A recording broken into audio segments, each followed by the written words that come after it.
Assalamu alaikum wa rahmatullah. Barkanmu da sake kasancewa da ku a wannan tasha ta Bash Tech TV.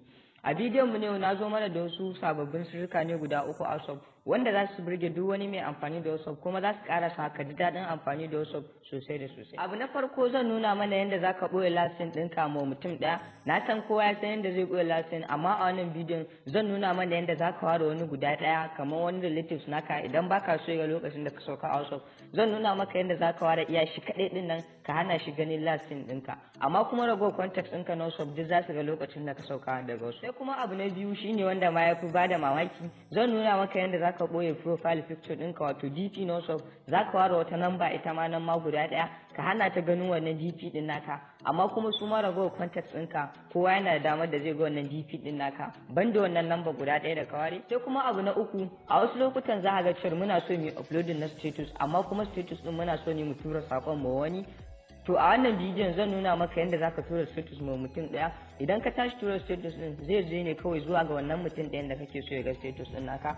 Ba tare da na cika da surutu ba, biyo mu har ƙarshen wannan bidiyon domin gani yadda zaka yi wannan abubuwan daki-daki kuma ba tare da kayi amfani da wani application ba. Barkanmu da dawowa. Idan kana so ka yi wannan settings ɗin da farko zaka fara da buɗe WhatsApp ɗin naka ne ko ma wannan irin ne kawai zaka fara da buɗe shi. Bayan ka buɗe idan ka duba nan gefe za a ga ɗige-ɗige guda uku sai ka taɓa gurin. Bayan ya buɗe maka sai ka tafi wannan settings last option kenan. Da ka shiga za a ga ya baka wannan fuskar kamar kowane WhatsApp in ka shiga. To daga nan sai ka zo wannan zaɓin na farko inda aka sa account sai ka click a wurin. Daga nan kuma sai ka ƙara shiga wannan option ɗin na farko wato privacy. Kamar yadda muka sani zai kawo mana wa'annan zaɓuɓɓukan. Zan fara nuna mana ne da yadda zaka ɓoye lasin ɗinka ma mutum ɗaya. Zaka shigo nan option na farko in ka duba za ga inda aka sa lasin sai ka shiga.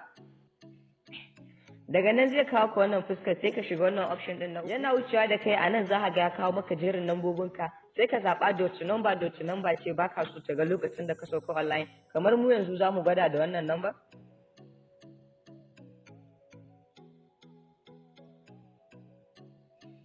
Wannan ita ce number da zamu gwada da ita kamar yadda ne selecting ɗinta haka kai ma sai ka zaɓe ta daga nan kawai sai ka danna wannan tick ɗin.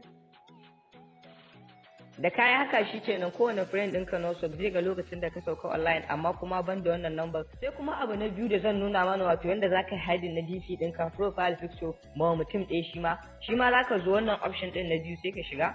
Za ku ga da yana everyone shi ma za ku ga option kamar wancan inda aka sa my contact accept sai ka shiga gurin.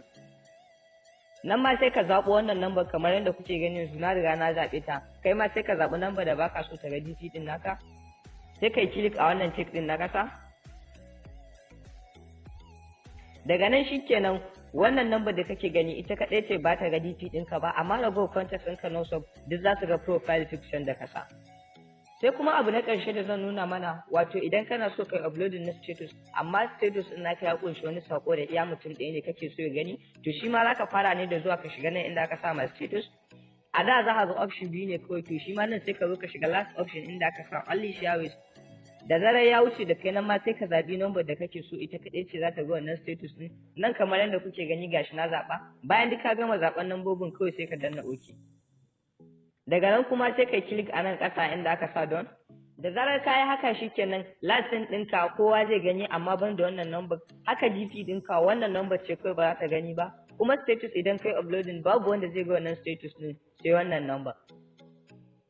Abin lura a wayannan sababbin sirrukan na WhatsApp shine za ka samu damar saita su ne kawai idan WhatsApp ɗinka latest version ne.